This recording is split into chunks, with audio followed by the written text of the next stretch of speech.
प्यारे मित्रों, आज हम पढ़ेंगे बजट 25-26 केंद्र सरकार का बजट। पहला बिंदु है, महान तेलुगु कवि गुरजादा अप्पा राव के प्रसिद्ध कथन कोई, एक मिनट इसको जूम कर लेता हूँ। महान तेलुगु कवि गुरजादा अप्पा राव के प्रसिद्ध कथन कोई देश केवल उसकी मिट्टी से नहीं बल्कि देश उसके लोगों से, इस कथन को कोट करते हुए केंद्रीय बजट 25-26 को वित्त मंत्री निर्मला सीतारमण ने 1 फरवरी 2025 को संसद में पेश किया। केंद्रीय बजट 25-26 का थीम था सबका विकास। विकसित भारत के लिए 6 व्यापक सिद्धांत प्रस्तुत किए गए हैं। इन सिद्धांतों को हम लोग देखते हैं। गरीबी से मुक्ति, 100% अच्छे स्तर की स्कूली शिक्षा, 100% अच्छे स्तर की स्कूली शिक्षा, बेहतरीन, सस्ती और सर्वसुलभ स्वास्थ्य सेवाओं तक पहुँच, 100% कुशल कामगार के साथ सार्थक रोजगार।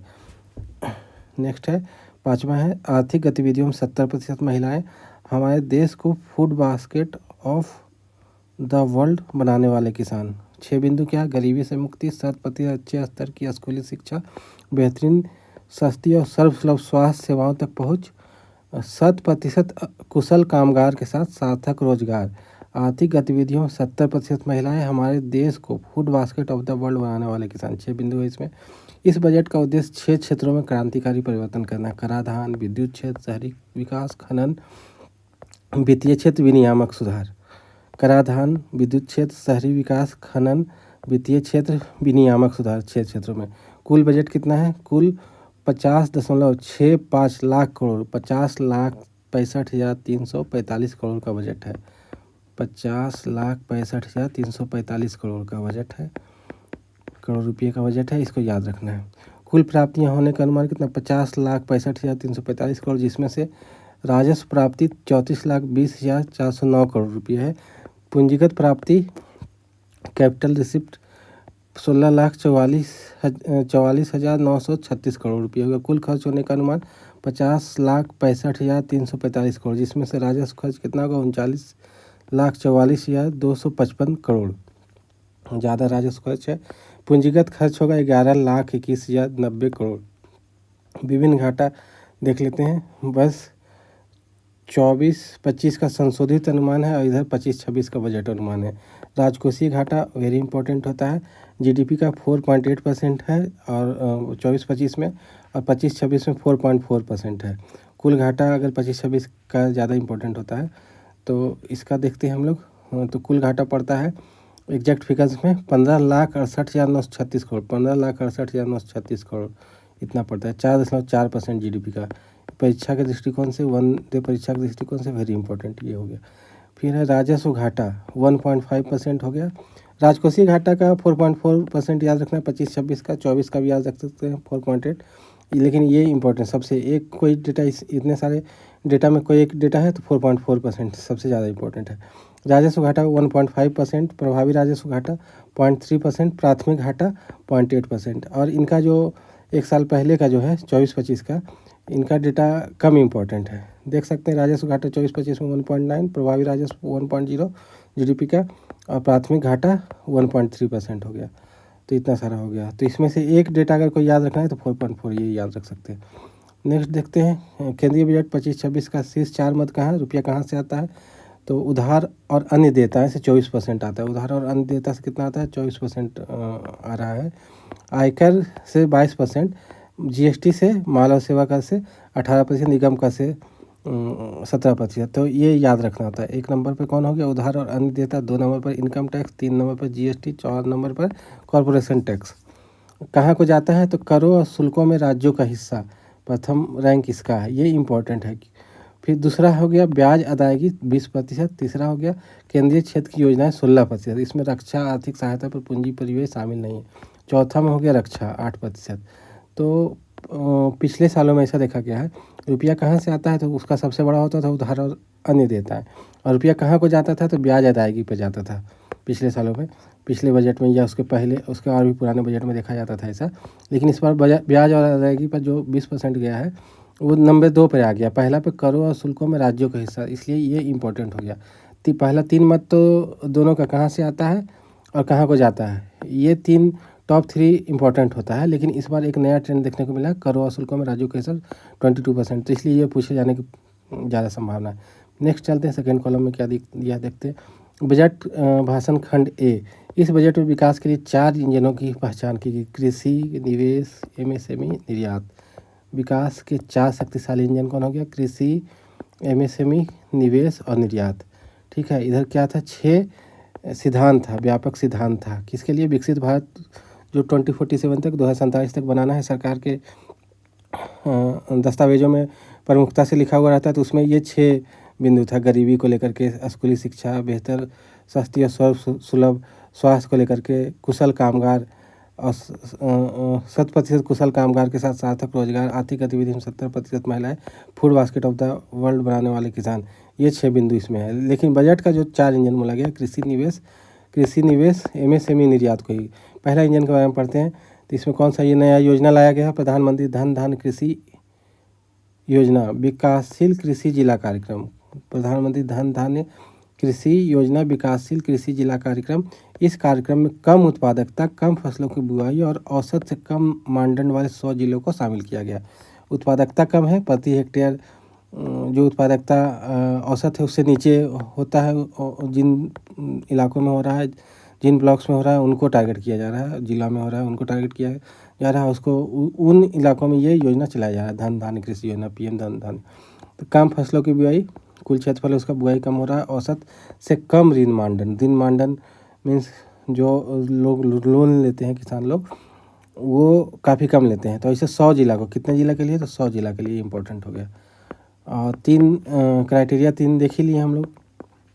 नेक्स्ट पढ़ते हैं। इसका उद्देश्य उत्पादन में वृद्धि करना है, फसल विविधता अपनाना है, फसल कटाई के बाद भंडारण समस्या है तो भंडारण को बढ़ाने के लिए, सिंचाई सुविधा में सुधार करने के लिए, दीर्घ अवधि और लघु अवधि ऋण की उपलब्धता को सुविधाजनक बनाया जाएगा। इसका उद्देश्य उत्पादन में वृद्धि करना, फसल विविधता अपनाना, फसल कटाई के बाद भंडारण, सिंचाई सुविधा, दीर्घ अवधि और लघु अवधि का ऋण के लिए सुविधाजनक बनाएगा।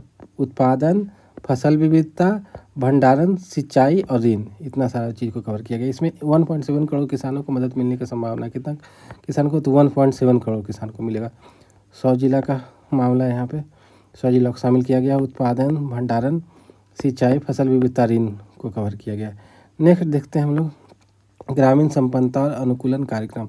इसी में कृषि वाले इंजन में के अंतर्गत, कृषि वाले जो विभाजन किया गया है उसके अंतर्गत है ग्रामीण संपन्नता और अनुकूलन कार्यक्रम। एक व्यापक बहुक्षेत्रीय ग्रामीण संपन्नता और अनुकूलन कार्यक्रम राज्यों की भागीदारी से प्रारंभ किया जाएगा। ग्रामीण संपन्नता और अनुकूलन निर्माण कार्यक्रम राज्यों की भागीदारी से, राज्य सरकार की भागीदारी से। इसका उद्देश्य ग्रामीण क्षेत्रों में प्रचुर मात्रा में अवसर पैदा करना है ताकि प्रवास एक विकल्प न की अनिवार्यता। प्रवास मीन्स एक जगह से दूसरी जगह जो जाकर के बसते, शिक्षा, रोजगार, स्वास्थ्य आदि के लिए जाते हैं तो मजबूरी हो जाती है, वहाँ पर उपलब्ध नहीं होता है। तो ग्रामीण संपन्नता और अनुकूलन निर्माण कार्यक्रम के तहत इस तरह का इंफ्रास्ट्रक्चर गांव में तैयार किया जाएगा कि, और या आसपास में तैयार किया जाएगा, गांव के आसपास में ही, कि उनको शहर प्रवास नहीं करना पड़े।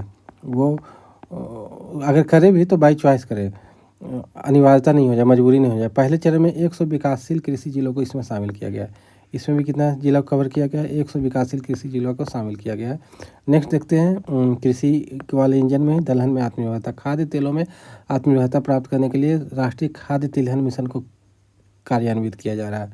हाँ, पिछले कई सालों का अगर हम लोग ये देखते हैं, कृषि आयात देखते हैं, कृषि आयात, तो उसमें नंबर 1 पर खाद्य तेल ही है। खाद्य तेल का आयात हम लोग बहुत ज़्यादा करते हैं। इसमें विदेशी मुद्रा का बहुत ज़्यादा खपत होता है, तो उसके लिए, और दलहन का भी हम लोग काफ़ी ज़्यादा आयात करते हैं।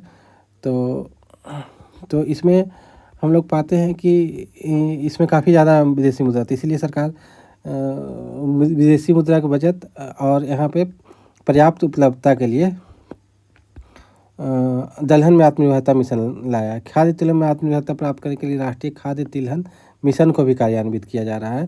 भारत सरकार द्वारा तूर, उड़द और मसूर पर विशेष ध्यान दिया जा रहा है। तूर पे, उड़द पे और मसूर पे, ठीक है, ये 3 दालों पर विशेष ध्यान दिया जा रहा है। के साथ 6 वर्षीय दलहनों में आत्मनिर्भरता मिशन प्रारंभ करेगी।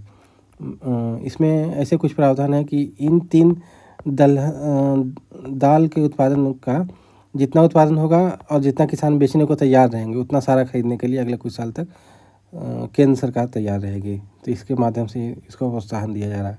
एमएसपी दर पे खरीदने के लिए तैयार रहेगी। तूर, उड़द और मसूरी तीनों का नाम याद रखना है। 6 वर्षीय है ये मिशन।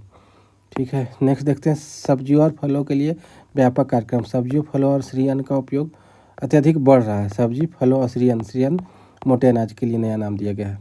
फिर उत्पादन, प्रभावी आपूर्ति और प्रसंस्करण और किसानों के लिए लाभकारी मूल्य को बढ़ावा देने के लिए राज्यों की भागीदारी से एक व्यापक कार्यक्रम का शुभारंभ किया जाएगा। उत्पादन, प्रभावी आपूर्ति, उत्पादन भी होना चाहिए, आपूर्ति भी प्रभावी होना चाहिए। जहाँ पहुँचना है, जो भुगता है वहाँ तक पहुँचाने के लिए प्रभावी आपूर्ति।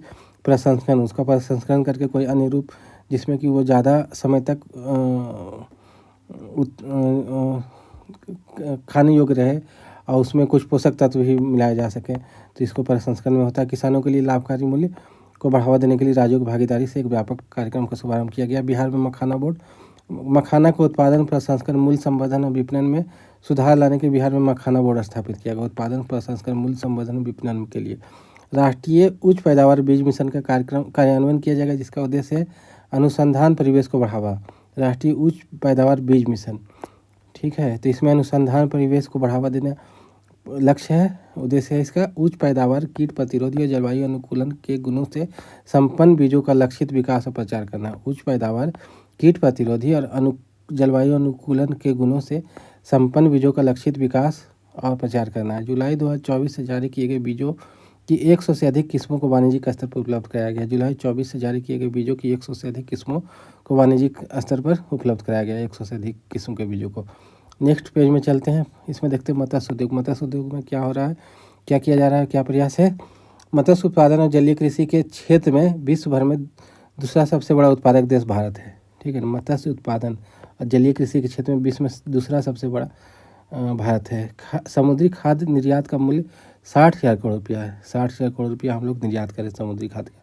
इससे विदेशी मुद्रा का आपूर्ति हम लोग को होता है। हमारी सरकार अंडमान निकोबार तथा लक्षद्वीप जैसे द्वीपों पर विशेष ध्यान देने और गहरे समुद्रों से सतत मछली पकड़ने को बढ़ावा देने के लिए अनुकूल फ्रेमवर्क लाएगी। अंडमान निकोबार और लक्षद्वीप जैसे द्वीप जो है ना, उस पर विशेष ध्यान देगा और गहरे समुद्र से मीन्स डीप सी जो और स्थल से दूर समुद्र है वहाँ पर जाकर के सतत मछली पकड़ने को बढ़ावा देने के लिए अनुकूल फ्रेमवर्क लाएगा। कपास उत्पादकता मिशन, कपास उगाने वाले लाखों किसानों के लाभ के लिए कपास उत्पादकता मिशन की घोषणा की गई। इसके लिए एक पंचवर्षीय योजना चलाया जाएगा। कपास उत्पादकता मिशन कितना साल का, 5 वर्षीय हो गया। ब्याज सब्सिडी योजना के अंतर्गत किसान क्रेडिट कार्ड के माध्यम से लिए जाने वाले ऋण की सीमा को 3 लाख से बढ़ाकर 5 लाख कर दिया गया। कितना कर दिया, 5 लाख रुपया कर दिया गया। 3 लाख से ब्याज सब्सिडी के। नेक्स्ट इंजन दूसरा देखते हैं, कृषि था। दूसरा है एमएसएमई है, सूक्ष्म लघु और मध्यम उद्यम। पहला बिंदु इसमें क्या है, वित्त मंत्री ने बताया कि इस विकास के लिए 5.7 एमएसएमई को दूसरा शक्तिशाली इंजन बताया। 5.7 एमएसएमई हमारे देश में है, क्योंकि यह हमारे निर्यात में 45% का योगदान करता है। वेरी इंपॉर्टेंट डेटा, तो इसको ध्यान रखना है कि ये बहुत ज़्यादा 45% योगदान करता है निर्यात में। 5.7 करोड़ एमएसएमई है हमारे यहाँ। ठीक है, तो पढ़ते हैं। वर्तमान में 7.5 करोड़ लोगों को रोजगार देने वाले और हमारे विनिर्माण में 36% का योगदान करते हैं। इनका कितना योगदान है, तो 7.5 करोड़ रोजगार देते हैं। ठीक है, 7.5 करोड़ रोजगार देते हैं और विनिर्माण में 36% का योगदान एमएसएमई करता है। जितना हमारे यहाँ मैन्युफैक्चरिंग होता है उसका 36% वाले 1 करोड़ से अधिक पंजीकृत एमएसएमई मिलकर भारत को वैश्विक विनिर्माण केंद्र बनाने का प्रयास कर रहा है। हाँ, भारत का काफ़ी महत्वपूर्ण एक सपना रहा है कि हम वैश्विक विनिर्माण केंद्र बन सकें। विनिर्माण केंद्र बनने में क्या फ़ायदा होता है, इसमें ज़्यादा श्रमिक को खपाया जा सकता है और हमारे यहाँ बेरोजगारी की समस्या है, इसीलिए हम लोग को वैश्विक विनिर्माण केंद्र बनने का लक्ष्य हम लोगों ने रखा है। नेक्स्ट पढ़ते हैं ऋण पर, तो यही है, इसमें 7.5 करोड़ लोग को रोजगार दे रहा है, विनिर्माण का 36% का योगदान कर रहा है। ये सारा डेटा इंपॉर्टेंट है। 7.5 करोड़ वाला भी, 36% वाला भी, 1 करोड़ से अधिक पंजीकृत एमएसएमई भी है और निर्यात में 45% का योगदान है और कुल मिलाकर के 5.7 करोड़ एमएसएमई है। ऋण तक पहुंच में सुधार के लिए ऋण गारंटी कवर बढ़ाया जाएगा। सूक्ष्म और लघु उद्यमों के लिए 5 करोड़ से बढ़ाकर 10 करोड़। सूक्ष्म और लघु के लिए कितना हो गया ऋण? 10 करोड़ तक, जिसे अगले 5 वर्षों में 1.5 लाख करोड़ के अतिरिक्त ऋण उपलब्ध होंगे। पूंजी की प्राप्ति होगी तो लोग नए उद्यम शुरू करेंगे, इसलिए दिया जा रहा है सर। सूक्ष्म और लघु उद्यम के लिए 10 करोड़, जिससे 5 वर्षों में 1.5 लाख करोड़ के अतिरिक्त ऋण उपलब्ध होंगे। नेक्स्ट है स्टार्टअप के लिए 10 करोड़ से बढ़ाकर अब 20 करोड़ रुपया दिया जाएगा, 20 करोड़ तक ले सकेंगे, जिसमें आत्मनिर्भर भारत के लिए महत्वपूर्ण 27 प्रमुख क्षेत्रों में ऋण के लिए गारंटी शुल्क कम करके 1% कर दिया गया है। ऋण के लिए गारंटी शुल्क कितना कम कर दिया गया है? काफ़ी कम करके जो भी था ऋण का गारंटी शुल्क उसको 1% पे हिला दिया गया है 27 प्रमुख क्षेत्रों में। कितने क्षेत्रों में? 27 प्रमुख क्षेत्रों में। नेक्स्ट देखते हैं उत्तम तरह से चल रहे निर्यातक एमएसएमई के लिए 20 करोड़ तक की सावधि ऋण भी मिलेगी। जो अच्छा परफॉर्म कर रहे हैं उनके लिए थोड़ा सा ज़्यादा मिल गया है। कितना मिल गया? 20 करोड़ तक का। वैसे अदरवाइज एमएसएमई का देख ही रहे थे हम लोग यहाँ पे कितना था? 10 करोड़ रुपया था। 10 करोड़ रुपया था यहाँ पे एमएसएमई नहीं, सूक्ष्म और लघु के लिए, एम और एस के लिए तो 10 करोड़ था और स्टार्टअप के लिए 20 करोड़ था। लेकिन अगर कोई एमएसएमई है जो निर्यात करता है तो उसके लिए 20 करोड़ तक का सावधि ऋण मिल जाएगा, तो उनको थोड़ा सा रिलैक्सेशन मिला है, फ़ायदा मिला है। निवेश इधर देख लेते हैं, नया परिभाषा आया है सूक्ष्म लघु और मध्यम उद्योग का। तो इसमें क्या है? तो लघु सूक्ष्म से देखते हैं, निवेश के संदर्भ में देखते हैं। तो वर्तमान में 1 करोड़ तक का जिसमें उद्योग में निवेश होता था उसको ये सूक्ष्म मानते थे, लेकिन अब उसको 2.5 करोड़ कर दिया गया। 2.5 करोड़ निवेश के संदर्भ में देखें तो टर्नओवर के रूप में देखें तो अब 10 करोड़ हो गया लिमिट, 10 करोड़ रुपया। 2.5 करोड़ तक निवेश और 10 करोड़ तक टर्नओवर रहा तो उसको सूक्ष्म में काउंट करेंगे। फिर लघु वाले में देखते हैं तो 25 करोड़ तक निवेश और 100 करोड़ तक टर्नओवर, ठीक है। तो इसको कह देंगे हम लोग लघु उद्योग का परिभाषा में, मतलब 2.5 से 25 के बीच में जो रहा वो लघु उद्योग में काउंट होगा निवेश के संदर्भ में। टर्नओवर में 10 और 100 के बीच में जो रहा 100 तक तो वो लघु में हो गया। मध्यम में जब देखते हैं तो 125 हो गया, निवेश हो गया 125 और टर्नओवर हो गया 500, ठीक है। तो 25 से 125 के बीच में रहा, 25 ज़्यादा 125 करोड़ से कम रहा तो मध्यम में, और इसका 500 में हो गया। तो ये इम्पोर्टेंट डेटा है, ये दोनों। तो सूक्ष्म के लिए 2.5 करोड़ 10 करोड़, लघु के लिए 25 करोड़ 100 करोड़, मध्यम के लिए 125 करोड़ 500 करोड़। सूक्ष्म उद्यमों के लिए क्रेडिट कार्ड, हम उद्यम पोर्टल पर पंजीकृत सूक्ष्म उद्यमियों के लिए 5 लाख की सीमा वाले विशेष अनुकूल क्रेडिट कार्ड शुरू करेंगे। अनुकूल क्रेडिट कार्ड कुछ आ रहा है।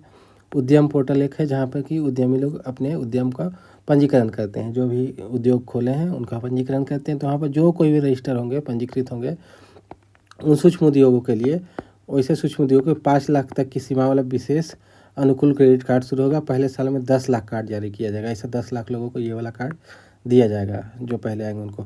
स्टार्टअप के लिए 10,000 करोड़ के अंशदान के साथ निधियों के एक नए कोष की स्थापना की जाएगी, ठीक है। स्टार्टअप के लिए 10,000 करोड़ रुपया का एक फंड बनाया जाएगा जिसमें स्टार्टअप के लिए लोन लोगों को दिया जाएगा।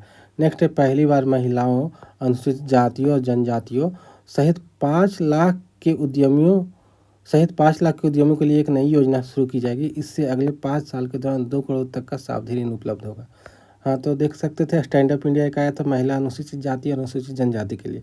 तो इस बार क्या हुआ है ना कि एक नया स्कीम आएगा, पहला बार नहीं, ये पहले भी आ चुका है, लेकिन इस बार लिमिट ज़्यादा होगा 2 करोड़ का। तो अनुसूचित जाति, महिला, अनुसूचित जाति, अनुसूचित जनजाति के लिए एक नया योजना है, 2 करोड़ तक का सावधि ऋण उपलब्ध होगा। और ऐसा ऋण कितने लोगों को दिया जाएगा? तो कुल 5 लाख उद्यमियों को इस तरह का ऋण दिया जाएगा। नेक्स्ट देखते हैं, फुटवियर और लेदर क्षेत्र के लिए फोकस प्रोडक्ट स्कीम है कोई। इस स्कीम में लेदर फुटवियर और बिना लेदर वाले गुणवत्तापूर्ण फुटवियर के उत्पादन हेतु आवश्यक डिजाइन क्षमता, घटक विनिर्माण और मशीनों के लिए सहायता दिया जाएगा। किस किस के लिए दिएगा? आवश्यक डिजाइन क्षमता के लिए दिया जाएगा, घटक विनिर्माण के लिए दिया जाएगा और मशीनों के लिए सहायता मिलेगा। इन चीज़ों के लिए सहायता मिलेगा। इस स्कीम से 22 लाख व्यक्तियों को रोजगार का समस्या भी प्रमुखता से उठाया जा रहा है सारी जगह पे। तो 22 लाख व्यक्तियों को उसी को संबोधित करने के लिए यह स्कीम कारगर होगा कुछ हद तक। 22 लाख व्यक्तियों को उम्मीद करते हैं कि रोजगार मिलेगा। 4 लाख करोड़ का कारोबार होगा। 1.1 लाख करोड़ से अधिक का निर्यात होने का अनुमान है। तो इससे विदेशी मुद्रा मिलेगा, निर्यात होगा। तो भारत को वैश्विक खिलौना केंद्र बनाने के लिए एक योजना कार्यान्वित की जाएगी। वैश्विक खिलौना केंद्र, अभी चाइनीज खिलौनों से भारतीय बाजार पटा पड़ा रहता है, तो इसी के लिए भारतीय खिलौना केंद्र बनाया जाएगा। भारत को वैश्विक खिलौना केंद्र बनाया जाएगा भारत को, ऐसा हम लोग लक्ष्य रखे हैं। नेक्स्ट पढ़ते हैं, बिहार में खाद्य प्रसंस्करण के लिए राष्ट्रीय खाद्य प्रौद्योगिकी उद्यमशीलता और प्रबंधन संस्थान स्थापित किया जाएगा। क्या किया जाएगा? राष्ट्रीय खाद्य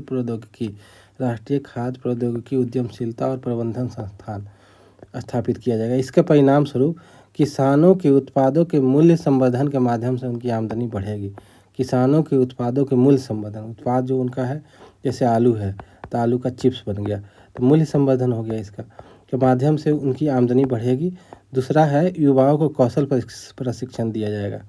ठीक है, आलू से चिप्स बनाने के लिए जो स्किल चाहिए होगा, जो मशीन ऑपरेट करना होगा, या फिर कुछ अन्य तरीके का अचार बनाना है, या जैम बनाना है या जेली बनाना है, तो उसके लिए कौशल प्रशिक्षण दिया जाए। उद्यमशीलता और रोजगार के अवसर प्राप्त होंगे इससे। सरकार मेक इन इंडिया को आगे बढ़ाने के उद्देश्य से लघु, मध्यम और बड़े उद्यमों को शामिल करते हुए राष्ट्रीय विनिर्माण मिशन की भी स्थापना करेगी। राष्ट्रीय विनिर्माण मिशन का स्थापना करेगा। मेक इन इंडिया एक था ना, तो उसी को आगे बढ़ाते हुए अब राष्ट्रीय विनिर्माण मिशन का स्थापना किया जाएगा। फिर है, आगे चलते तीसरे इंजन के रूप में निवेश। कृषि हो गया, दूसरा एमएसएमई हो गया, अब आ गया तीसरा इंजन हो गया निवेश हो गया। एक और इंजन बचेगा जो आगे हम लोग देखेंगे। ठीक है, तो इसमें निवेश का क्या मतलब है? तो एक लोगों में निवेश जो है, आमजन है उनमें निवेश, अर्थव्यवस्था में निवेश होगा। तीसरा है नवाचार में निवेश होगा। 3 तरह का निवेश है। पहला देखते हैं लोगों में निवेश। सक्षम आंगनबाड़ी और पोषण 2.0 के माध्यम से 8 करोड़ से अधिक बच्चों, कितने बच्चों? 8 करोड़ से अधिक बच्चों, 1 करोड़ गर्भवती महिलाओं, ठीक है, और पूर्वोत्तर क्षेत्र में लगभग 20 लाख किशोरियों को पोषण संबंधी सहायता प्रदान किया जाएगा सक्षम आंगनबाड़ी से और पोषण 2.0 के माध्यम से। 1 करोड़ गर्भवती महिला और 8 करोड़ बच्चा, पूर्वोत्तर क्षेत्र में 20 लाख किशोरियों को भी कवर किया गया है। पोषण संबंधी सहायता प्रदान किया जाएगा, कुछ पोषाहार वगैरह दिया जाएगा। जिज्ञासा और नवाचार की भावना उत्पन्न करने तथा वैज्ञानिक सोच को बढ़ावा देने के लिए अगले 5 साल में सरकारी स्कूलों में 50,000 अटल टिंकरिंग लैब, कितना लैब? तो 50,000 अटल टिंकरिंग लैब, ATL इसको शॉर्ट में बोलते हैं, 5 साल में स्थापित किया जाएगा। नेक्स्ट है, भारत नेट परियोजना के अंतर्गत ग्रामीण क्षेत्रों में सभी सरकारी माध्यमिक स्कूलों और प्राथमिक स्वास्थ्य केंद्रों को ब्रॉडबैंड कनेक्टिविटी प्रदान किया जाएगा। तेज इंटरनेट इनको मिलेगा भारत नेट परियोजना के तहत। ग्रामीण क्षेत्र में सभी सरकारी माध्यमिक और स्कूल हो गया, माध्यमिक स्कूल हो गया, प्राथमिक स्वास्थ्य केंद्र को हाई स्पीड इंटरनेट मिलेगा। स्कूल और उच्चतर शिक्षा के लिए भारतीय भाषाओं में डिजिटल रूप में पुस्तकें प्रदान करने के लिए भारतीय भाषा पुस्तक योजना कार्यान्वित करने का प्रस्ताव है। स्कूल और उच्चतर शिक्षा के लिए भारतीय भाषाओं में डिजिटल रूप में पुस्तकें प्रदान करने के लिए भारतीय भाषा पुस्तक योजना कार्यान्वित करने का प्रस्ताव है। इसका लक्ष्य विद्यार्थियों को अपने विषयों को बेहतर ढंग से समझने में मदद करना है। वैश्विक नेक्स्ट बिंदु है, वैश्विक विशेषज्ञता और भागीदारी के साथ 5 राष्ट्रीय कौशल उत्कृष्टता केंद्र, कितना? 5 राष्ट्रीय कौशल उत्कृष्टता केंद्र, कितना? 5 की स्थापना की जाएगी। इंपॉर्टेंट है, इसको याद रखना है, ताकि make for India, make for world विनिर्माण के लिए आवश्यक कौशलों के साथ हमारे युवाओं को सुसज्जित किया जा सके। IIT में क्षमता विस्तार। 23 IIT में विद्यार्थियों की कुल संख्या में 100% की वृद्धि हुई है पिछले कुछ सालों में। फिर है नेक्स्ट, 5 IIT में अतिरिक्त अवसंरचना का सृजन किया जाएगा, बनाया जाएगा। IIT पटना में छात्रावास और अन्य अवसंरचना संबंधी क्षमताओं को भी बढ़ाया जाएगा। 500 करोड़ के कुल परिवेश से शिक्षा हेतु कृत्रिम बुद्धिमत्ता संबंधी एक उत्कृष्टता केंद्र स्थापित किया जाएगा। AI संबंधी एक उत्कृष्टता केंद्र, ठीक है, तो 500 करोड़ रुपया के कुल परिवेश है। चिकित्सा शिक्षा का विस्तार करते हुए अगले 5 वर्षों में मेडिकल कॉलेजों और अस्पतालों में 10,000 अतिरिक्त सीटें जोड़ी जाएंगी। कितना सीट? 10,000 के करीब। नेक्स्ट है, अगले 3 वर्षों में सभी जिला अस्पतालों में डे केयर कैंसर केंद्र को स्थापित करने की सुविधा होगी। 25-26 में 200 केंद्र स्थापित किए जाएंगे। ठीक है, सभी जिला में टारगेट है, लेकिन अगले 3 साल में। लेकिन अभी कितना? 25-26, बीते वर्ष 25-26 में 200 केंद्र बना पाएंगे। 600 से ज़्यादा जिला है तो 200 अभी बनेगा, 200 फिर 400 और बच जाएगा, 400 कुछ बच जाएगा, तो अगले 2 साल में, यानी कुल 3 साल में सभी जिला कवर करना। PM स्वनिधि स्कीम को बैंकों से संवर्धित ऋण रुपया 30,000 की सीमा के साथ यूपीआई लिंक्ड क्रेडिट कार्ड और क्षमता विकास सहायता के साथ नवीनीकृत किया जाएगा। पीएम स्वनिधि स्कीम को बैंकों से संबंधित ऋण 30,000 रुपया की सीमा के साथ यूपीआई लिंक्ड क्रेडिट कार्ड और क्षमता विकास सहायता के लिए नवीनीकृत किया जाएगा। हाँ, तो 30,000 तक का इसमें पीएम स्वनिधि योजना के तहत यूपीआई लिंक्ड क्रेडिट कार्ड जारी होगा। फिर है बजट में घोषणा की गई कि सरकार प्रधानमंत्री जन आरोग्य योजना के अंतर्गत स्वास्थ्य देखभाल ऑनलाइन प्लेटफॉर्मों के गिग श्रमिकों के पहचान पत्र बनाने के साथ साथ ई श्रम पोर्टल पर उनका रजिस्ट्रेशन होगा। तो इसमें ही प्रधानमंत्री जन आरोग्य योजना आयुष्मान भारत भी जिसको बोलते हैं, उसी के तहत गिग वर्कर जैसे कि जोमेटो स्विगी ये जो होते हैं ना, इनमें जो काम करते हैं उनके लिए इस तरह का ये लाया गया है। ई श्रम पोर्टल पर उनका रजिस्ट्रेशन भी किया जाएगा। तो पढ़ते हैं आगे। नेक्स्ट है लोगों में निवेश हो गया। आप पढ़ते हैं तीसरा इंजन का दूसरा बिंदु अर्थव्यवस्था में निवेश। अर्थव्यवस्था में निवेश के अंतर्गत श्रीमती सीतारमन निर्मला सीतारमन वित्त मंत्री जी ने कहा कि बुनियादी ढांचा संबंधी मंत्रालय सार्वजनिक निजी भागीदारी मोड में परियोजनाओं पर 3 वर्ष की अवधि के साथ कार्य करेंगे। 3 वर्ष की अवधि के साथ कार्य करेंगे। बुनियादी ढांचा संबंधी मंत्रालय सार्वजनिक निजी भागीदारी पीपीपी मोड में 3 वर्ष की परियोजना अवधि के साथ कार्य करेंगे। जो परियोजना बनेंगे 3 साल के लिए बनाया जाएगा। इस तरह का कुछ प्राइवेट और पब्लिक दोनों साझेदारी करके पार्टनरशिप करके काम करेंगे। राज्यों के लिए पूंजी व्यय और सुधारों के लिए प्रोत्साहन देने के लिए 50 वर्ष के ब्याज मुक्त ऋणों के लिए 1.5 लाख करोड़ रुपये के परिव्यय का प्रस्ताव है। राज्यों को पूंजीगत व्यय और सुधार से जुड़ा खर्च होता है उनका, लेकिन उनको अब अतिरिक्त पैसा मिलेगा। कितना मिलेगा? 1.5 लाख करोड़ रुपया मिलेगा। अगले 50 साल तक के लिए मिलेगा। ब्याज मुक्त ऋण होगा ये। नेक्स्ट है, तो ये इसमें है अर्थव्यवस्था में निवेश के तहत है। नेक्स्ट है परिसंपत्ति मौद्रीकरण योजना 25 से 30 2025 से 30 वर्ष 2021 में घोषित प्रथम परिसंपत्ति मौद्रीकरण योजना की सफलता को आगे बढ़ाते हुए नई परियोजना में 10 लाख करोड़ की पूंजी निवेश के लिए 2025 से 2030 हेतु द्वितीय परिसंपत्ति मौद्रीकरण योजना को शुरू किया गया है। वर्ष 2021 में घोषित प्रथम परिसंपत्ति मौद्रीकरण योजना की सफलता को आगे बढ़ाते हुए नई परियोजना में 10 लाख करोड़ रुपये कितना लाख करोड़ रुपया 10 लाख करोड़ रुपये पूंजी निवेश के लिए 25 से 30 हेतु द्वितीय परिसंपत्ति मौद्रीकरण योजना शुरू किया गया। नेक्स्ट देखते हैं 100% कवरेज हासिल करने के लिए जल जीवन मिशन को 2028 तक विस्तारित कर दिया गया। हाँ, ये पूछेगा 2028 तक इम्पोर्टेंट है। नेक्स्ट है देखते हैं शहरों का सृजनात्मक पुनर्विकास और जल एवं स्वच्छता के लिए सरकार 1 लाख करोड़ रुपये की शहरी चुनौती फंड। हाँ, तो शहरी चुनौती फंड कितना करोड़ का बन रहा है? 1 करोड़ का बन रहा है। शहरों का सृजनात्मक पुनर्विकास, ठीक है, कुछ बनाना है। अब जैसे पार्क बनाना है, शौचालय बनाना है, सार्वजनिक शौचालय, इस तरह के कार्य के लिए जल और स्वच्छता के लिए 1 लाख करोड़ रुपये का शहरी चुनौती फंड बनाया गया है। बस 25-26 के लिए 10,000 करोड़ आवंटन का प्रस्ताव है। 1 लाख करोड़ में से 10,000 करोड़ रुपया 25-26 में खर्च करना है। फिर है विकसित भारत के लिए परमाणु ऊर्जा मिशन वर्ष 2047 तक कम से कम 100 गीगावाट, ये इंपॉर्टेंट है। परमाणु ऊर्जा का विकास अत्यावश्यक। 2047 तक कितना? 100 गीगावाट परमाणु ऊर्जा। इस लक्ष्य को हासिल करने के लिए निजी क्षेत्र के साथ सक्रिय भागीदारी हेतु परमाणु ऊर्जा अधिनियम और परमाणुीय नुकसान के लिए सिविल दायित्व अधिनियम में संशोधन किए जाएंगे। हाँ, तो अभी जो परमाणुीय नुकसान के लिए सिविल दायित्व अधिनियम है, उसमें क्या है कि परमाणु संयंत्र बनता है कोई, तो उसमें बहुत सारा पार्ट्स होता है, इक्विपमेंट होता है, इक्विपमेंट का पार्ट होता है। तो जो पार्ट को सप्लाई करेंगे, ठीक है, वो हो सकता है अच्छा पार्ट सप्लाई करे, लेकिन इन फ्यूचर किसी तरह से उसमें कोई प्रॉब्लम आ जाए न्यूक्लियर प्लांट में और वो कोई एक्सीडेंट हो जाए, तो उसमें जो नुकसान होगा ना, तो उसके लिए जो पार्ट्स के सप्लायर हैं उनको भी जिम्मेदार ठहराया जा सकता है। तो इसमें यही है, तो इसलिए सप्लाई करने से वो लोग डरते हैं विदेशी कंपनी। तो परमाणु ऊर्जा अधिनियम और परमाणुीय नुकसान के लिए सिविल दायित्व अधिनियम में संशोधन किया जाएगा। तो उसी को देख कर निवेश नहीं हो पा रहा था, तो इसलिए इसमें संशोधन का बात किया जा रहा है। नेक्स्ट देखते हैं लघु मॉड्यूलर रिएक्टर्स एसएमआर के अनुसंधान और विकास के लिए 20,000 करोड़ के परिव्यय के साथ एक परमाणु ऊर्जा मिशन स्थापित किया जाएगा। तो SMR स्मॉल मॉड्यूलर रिएक्टर के अनुसंधान R&D के लिए 20,000 करोड़, कितना का 20,000 करोड़ के परिव्यय के साथ एक परमाणु ऊर्जा मिशन स्थापित किया जाएगा। वर्ष 2033 तक स्वदेशी रूप से विकसित कम से कम 5 SMR क्रियाशील होंगे। 5 SMR को क्रियाशील करना है, कब तक करना है? 2033 तक करना है। पोत निर्माण वित्तीय सहायता नीति को नवीनीकृत किया जाएगा। पोत निर्माण वित्तीय सहायता नीति को नवीनीकृत किया जाएगा। जलपोतों की रेंज, श्रेणियों और क्षमता को बढ़ाने के लिए शिप बिल्डिंग क्लस्टर्स को सुविधाएं प्रदान की जाएगी।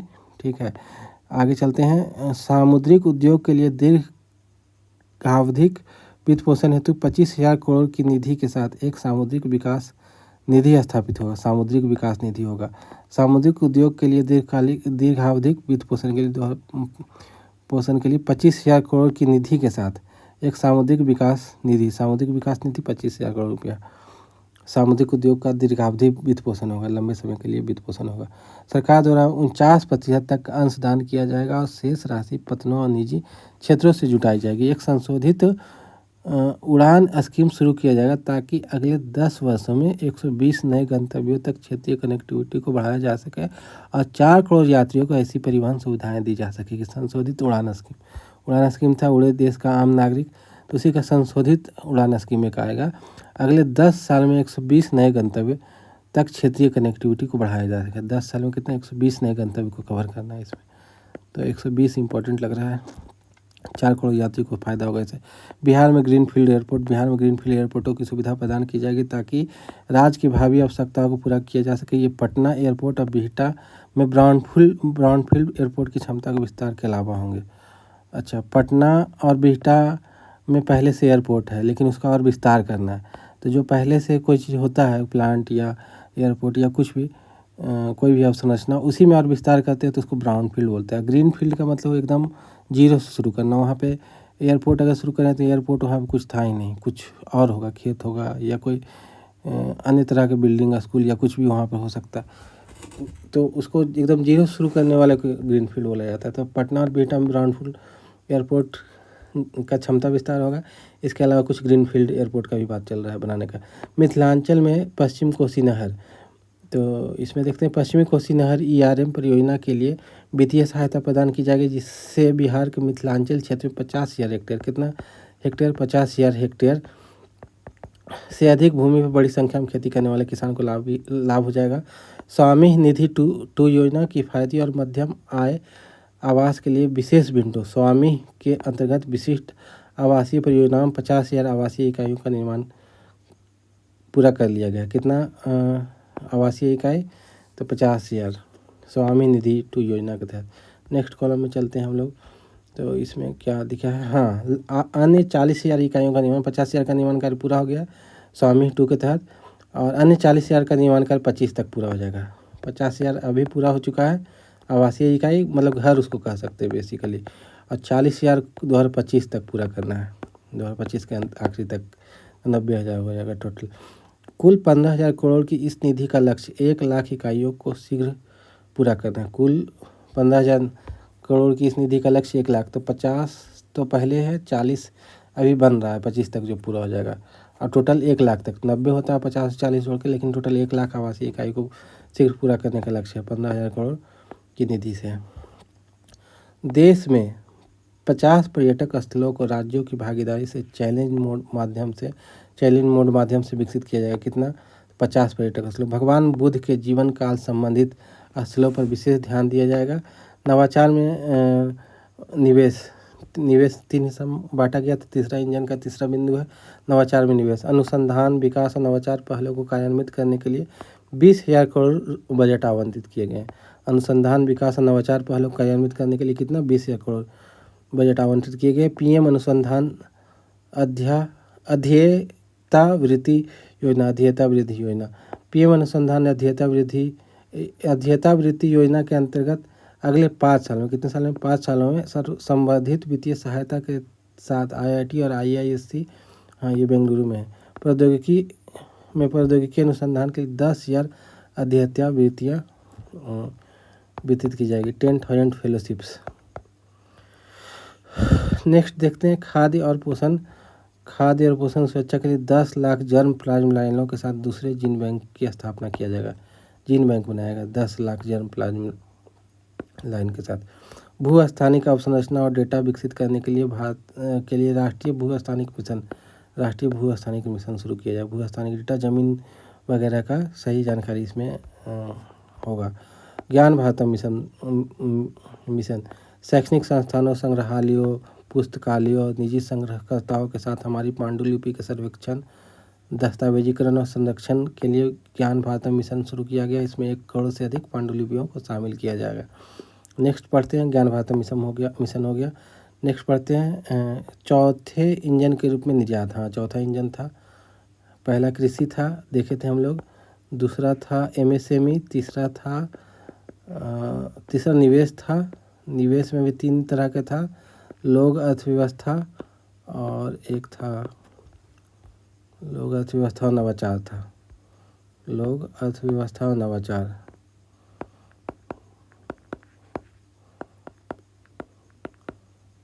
तो ठीक है, तो देखते हैं इसमें क्या दिखा है। निर्यात में श्रीमती सीतारमन ने निर्यात को विकास का चौथा इंजन बताते हुए कहा है कि क्षेत्रीय और मंत्रालयीय लक्ष्यों को एक साथ निर्यात संवर्धन मिशन का शुभारंभ किया जाएगा, जिसमें वाणिज्य मंत्रालय, MSME मंत्रालय, वित्त मंत्रालय द्वारा संयुक्त रूप से चलाया जाएगा। निर्यात संवर्धन मिशन करके कोई मिशन चलाया जा रहा है, जिसमें वाणिज्य मंत्रालय होगा और कौन होगा, MSME मंत्रालय होगा और वित्त मंत्रालय भी होगा। तो 3 मंत्रालय मिलकर निर्यात संवर्धन मिशन चला रहे हैं। पढ़ते आगे, अंतर्राष्ट्रीय व्यापार हेतु भारत ट्रेडनेट BTN नामक एक डिजिटल सार्वजनिक अवसंरचना स्थापित की जाएगी। यह एकीकृत लॉजिस्टिक इंटरफेस प्लेटफॉर्म में सहयोग प्रदान करेगा। अंतर्राष्ट्रीय व्यापार हेतु भारत ट्रेडनेट नामक एक डिजिटल सार्वजनिक अवसंरचना स्थापित किया गया। एकीकृत लॉजिस्टिक इंटरफेस प्लेटफॉर्म में सहयोग प्रदान करेगा। सरकार उद्योग 4.0 संबंधित अवसरों का लाभ उठाने हेतु घरेलू इलेक्ट्रॉनिक उपकरण उद्योग की सहायता प्रदान करेगी। उभरते हुए Tier 2 शहरों में वैश्विक क्षमता केंद्रों को बढ़ावा देने के लिए एक राष्ट्रीय फ्रेमवर्क तैयार किया जाएगा।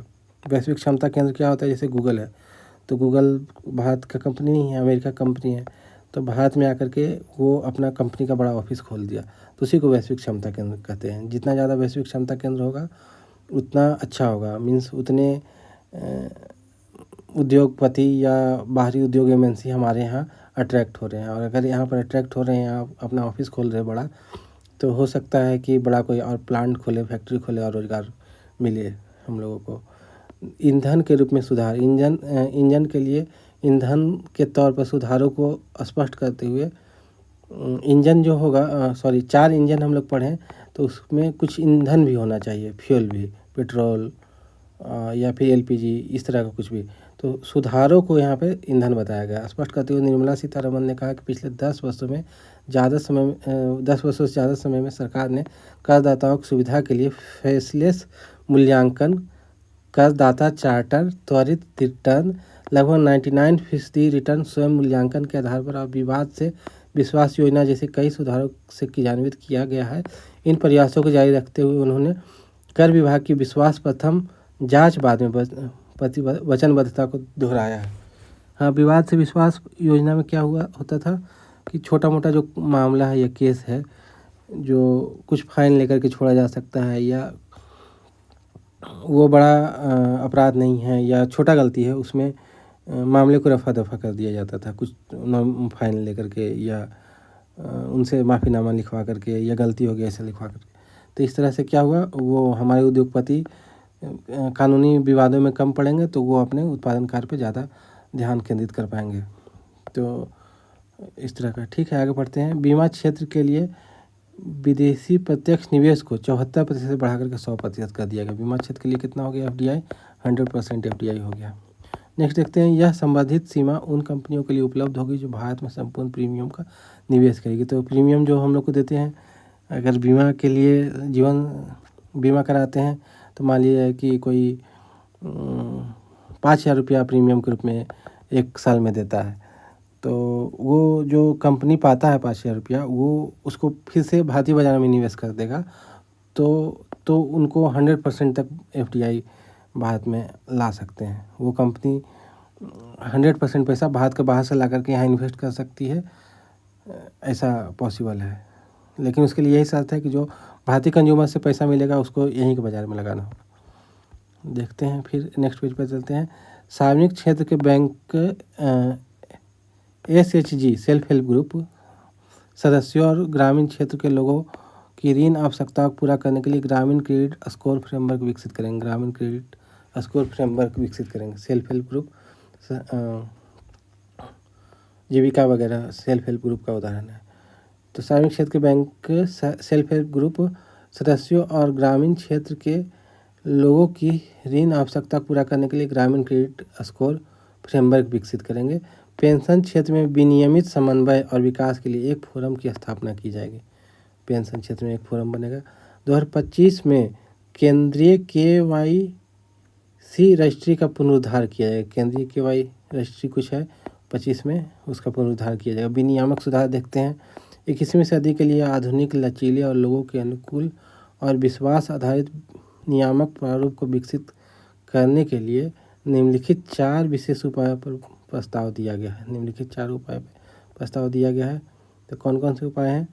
विनियामक सुधार हेतु उच्च स्तरीय समिति। विनियामक सुधार हेतु उच्च स्तरीय समिति सभी गैर वित्तीय क्षेत्र से संबंधित विनियमों, प्रमाणन, लाइसेंस और अनुमतियों की समीक्षा करने के लिए विनियामक सुधार हेतु उच्च स्तरीय समिति का गठन किया जाएगा।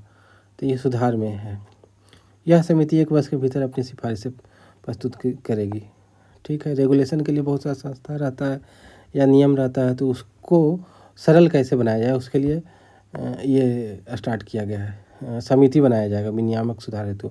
नेक्स्ट है राज्यों का निवेश अनुकूल सूचकांक। प्रतिस्पर्धी सहकारी संघवाद की भावना को आगे बढ़ाते हुए 2025 में राज्यों का निवेश अनुकूल सूचकांक शुरू होगा कि कितना अनुकूल है किसी राज्य का व्यवस्था या उसके अंदर जो पूरा तंत्र है कि निवेश को वेलकम करने में कितना अनुकूल है, उसको लेकर के एक सूचकांक बनाया जाएगा ताकि सभी राज्यों में प्रतिस्पर्धा और सभी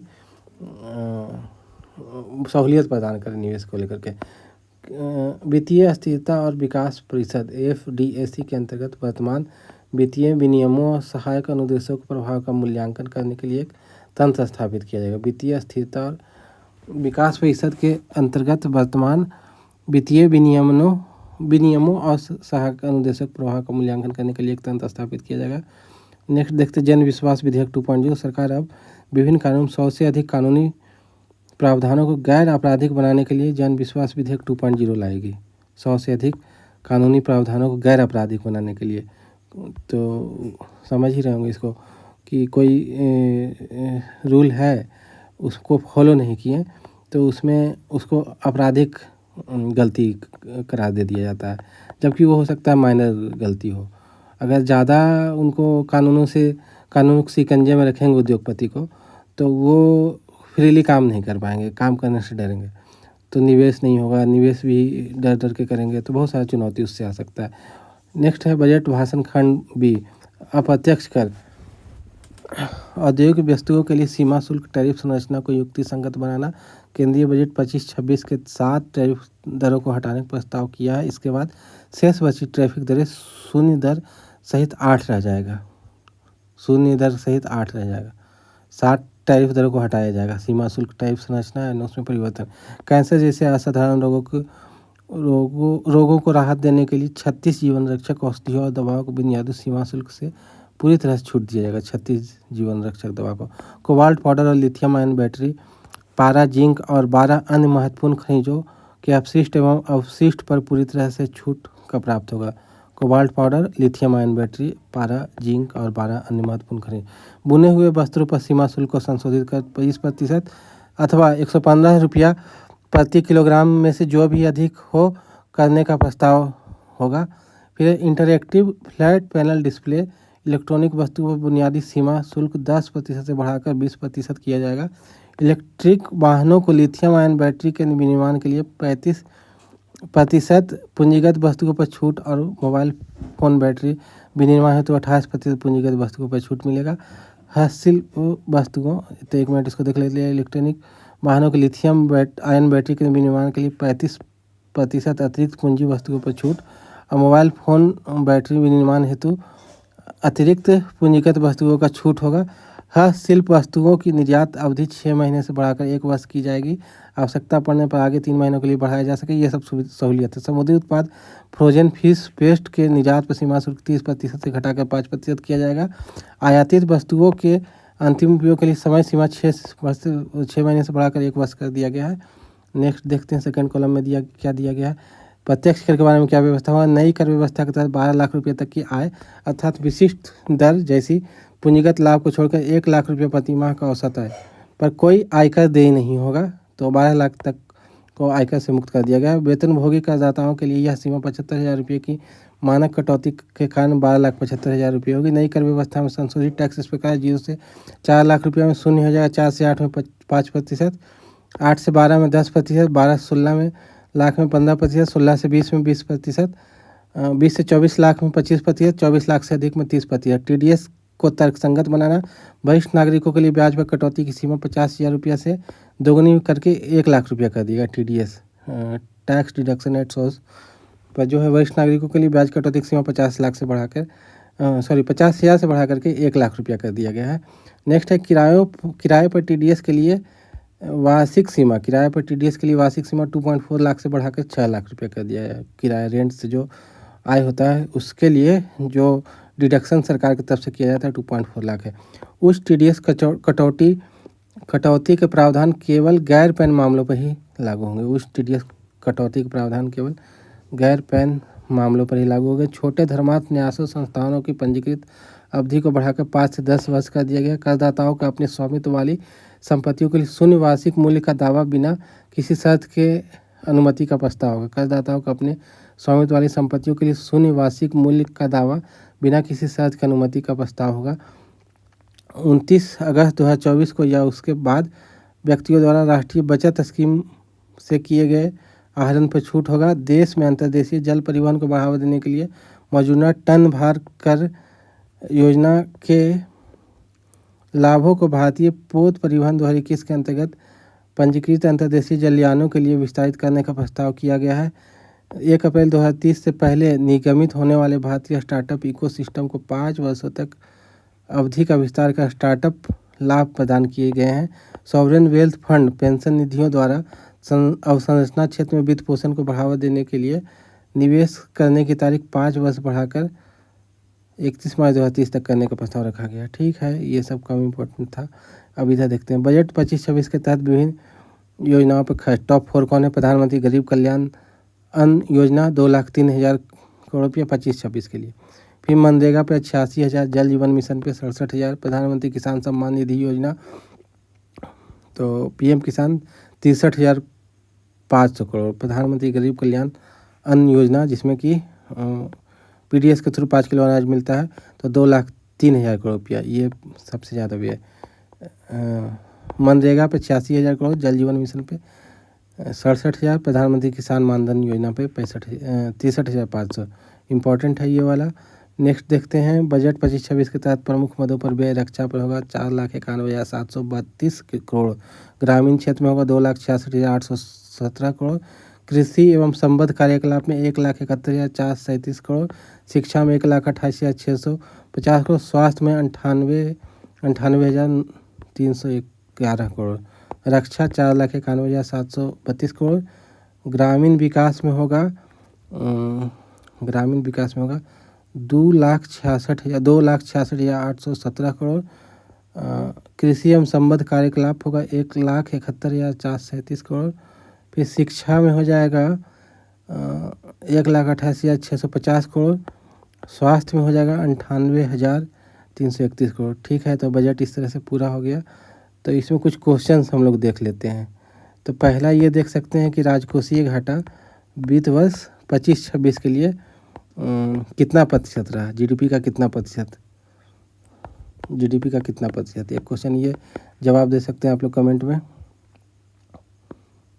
ठीक है, फिर है दूसरा है कि PM धन धान योजना कितने जिलों में लागू होगा। धन धान योजना कितने जिलों में।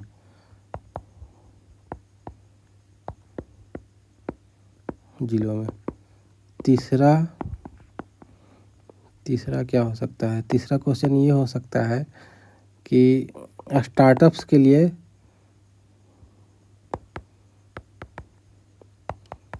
कितने करोड़ तक का ऋण सुविधा उपलब्ध है?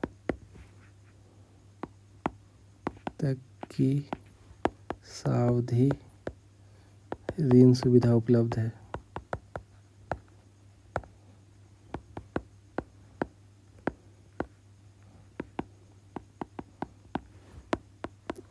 क्या होता है प्रश्न, क्या हो सकता है?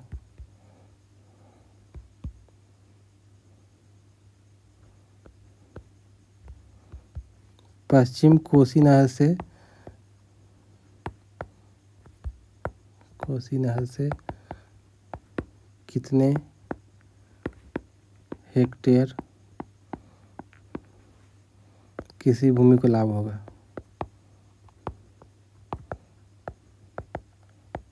लाभ संभव है।